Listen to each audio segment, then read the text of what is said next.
আসসালামু আলাইকুম। সবাই কেমন আছেন? সর্বপ্রথমে মহান আল্লাহ তাআলার নামে শুরু করলাম। এই সরকার, এই শেখ হাসিনা, এই স্বৈরাচারের বাচ্চা, জালিমের বাচ্চা, ফ্যাসিস্ট সরকার, দেখেন কতটুকা আর ভিতর খারাপ। আপনারা দেখেন, ও মনের আক্রোশে, মনে করেন দেশবাসীর কাছে কতটুকু ওর কাছে তিতে হয়ে গেছে মানুষ। ও এখন না পারে ওর যে ভাতার আছে না মোদি, ওর মোদি ভাতারে কইছে যে আর কিছু না বলে পানি ছেড়ে দাও।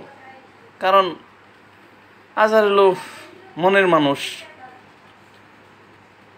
নানির বাড়ি দাদির বাড়ি, আসলে ও যে কি অমানুষের বাচ্চা, না হলে মানুষগুলো এভাবে মারে। ও এখন পাইতেছে না কোনো দিশে মনে করো যে খালি করতেছে যে দেশের মানুষকে কীভাবে ক্ষতি করব, কীভাবে এই ধান্দায় আছে। এই শুয়ারের বাচ্চা মনে করছে যে এই দেশটা ওর মাই জন্ম দিছে, ওর বাপে জন্ম দিছে। আসলে দেশটা যে জনগণ এটা জানা না। দেখেন কত খারাপের খারাপ কি করছে। মনে করেন যে মানুষে আর কিছু পারতেছে না, পানি দিয়ে শেখ হাসিনা মারতেছে। এই পানি দিয়ে আর মোদি ভাতারে কইছে যে পানি ছেড়ে দাও, তাহলে সব ঠিক হয়ে যাবো। দেখেন ও যে কত বড় খারাপ, এটা আপনি কল্পনা করতে। ও চায় দুনিয়ার মানুষ, এই বাংলাদেশের মানুষ সব মরে যায়, 1 কোটি 2 কোটি। আমি বেঁচে থাকলে ওর চেয়ার, ওর রাজত্ব দরকার। ওরে সবাই মন থেকে বৈশাখের ওই তার বাচ্চারে মন থেকে বৈশাখ করুন। আপনারা কল্পনা করতে পারবেন না এই শেখ হাসিনা কত খারাপ।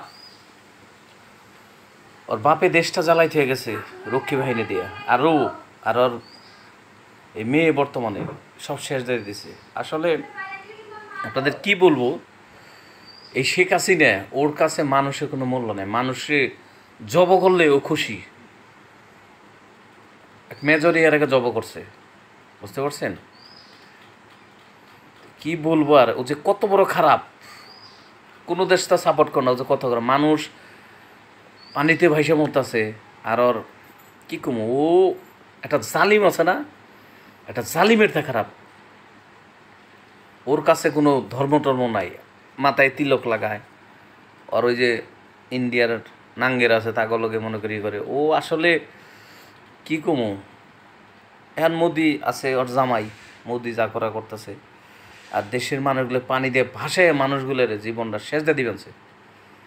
এই শেখ হাসিনা, এই স্বৈরাচার যাওয়াতে মানুষ মিষ্টি বিলোপ করছে। মানুষ মুখটা কথা বলতে পারতো না, করতে পারতো না, এত খারাপ ছিল, জঘন্য খারাপ। নারী নামের কলঙ্ক। ওর জন্য ওর জামাইটা মতো মরছে, কুলাঙ্গার। দেশের মানুষের কোনো স্বাধীনতা নাই। মানে এই যে আমরা নিঃশ্বাস ফেলি, একটা নিঃশ্বাস নিয়ে 16 বছর কথা বলতে পারি নাই, খুব কষ্ট লাগছে। এত খারাপের খারাপ এই স্বৈরাচার শেখ হাসিনা। আপনারা কল্পনা করতে পারেন। দেখেন ও একটা নারী, ওকে কিসের পর্দা পরা লাগবো, কিসের বরকা, সমান অধিকার। কোনো নারী হয়ে কথা বলতে পারে? আর দেশের মানুষ শেষে তো একটা কথা বলি সবারে, যে যেখান থেকে পারেন যাই পারেন সাহায্য করেন। বন্যায় মানুষ, ভাই ব্রাদার অনেকেই শেষ হয়ে যাচ্ছে। আর শেখ হাসিনা ঘৃণা করুন।